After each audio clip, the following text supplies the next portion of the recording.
I'm Hendricks. I'm just finishing. Oh yeah, go ahead and have a seat. Sorry, my bad. Don't need you guys to keep standing all night. Jeez. But yeah, my name's Hendricks. I'm just finishing my first year here at Ocean's Edge. I'm loving it. I've loved every minute of it. It's been such a blessing. Just totally changed my life. And you've gotten to see some of my friends in these testimony videos, first year and second year students. And they've told you what God has brought them out of, or how God has brought them to himself. And it's just really cool.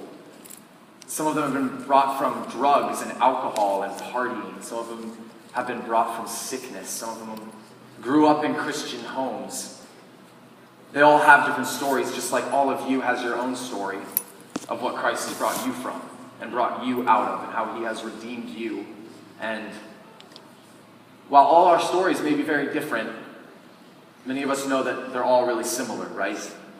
Because we were all dead in our sin. Every single one of us was dead. And Christ, out of his love and mercy and kindness, breathed life into us. And I know that it is God's plan to continue to do that in our world. And I am confident that he has a special plan for this generation, young and old, all over the world. A plan to pour out his Spirit, a plan to make something beautiful out of something that was once ugly, to glorify himself out of our weakness. I believe that it's time. There's a lot going on in this mind of mine, but really, that's nothing new, unique, or divine. All our heads are spinning and all our ears are ringing, and we're all clinging, waiting, looking for something more. We all have our questions, and we're all looking for directions, working on our impressions and simplifying our complications, and we're all up for suggestions. So I'm going to give you just a few fractions of some of my mind's questions.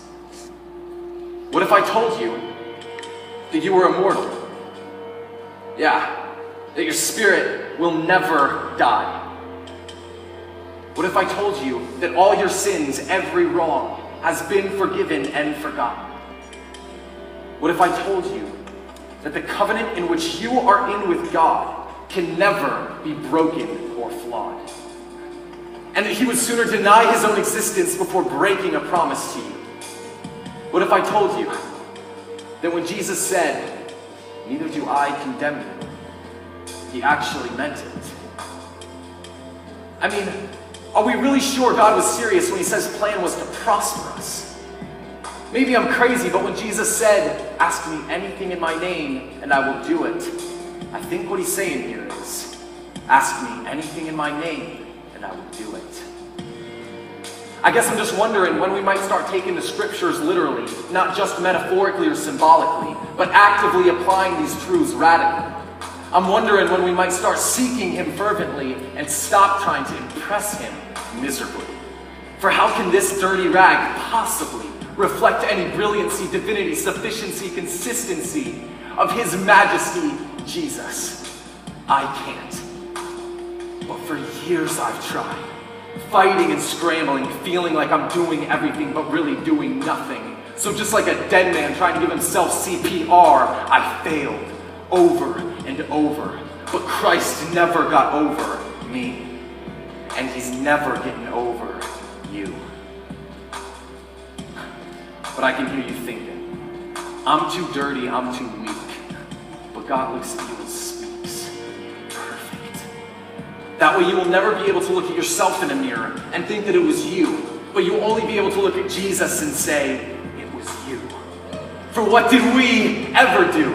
Let me tell you, we haven't done anything, because Christ has already done everything. It doesn't matter how hard you try, no matter how fast you flap your arms, you're never going to fly. So stop trying to get closer to God and start relying on his love. Stop trying to muster up more faith, and just like grace, be grace.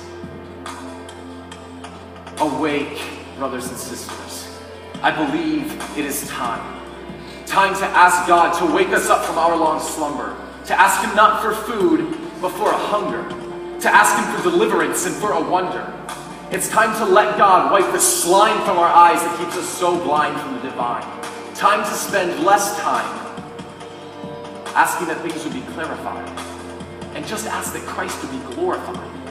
Don't worry about every step you take being verified, but ask God that with every step you may be purified.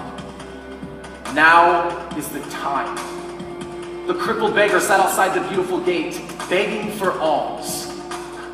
But hear me this, brothers and sisters. There are no alms in the kingdom of heaven. Only the finest, most glorious, precious treasure. Forgiveness, freedom forever. So therefore the beggar would receive more than he could ever believe. Complete healing. The miraculous mending of bones, tendons, and ligaments, leaving him not walking, but dancing, leaping, praising, entering the beautiful gate. And to think he was only asking for alms. Awake, brothers and sisters. I believe it is time. We are no longer satisfied sitting outside the gate, for we also have been healed. So we step through in faith, our salvation sealed. The way has been made, the table has been set, the bill has been paid, his blood erased every debt. Oh, brothers and sisters, awake, open is the gate.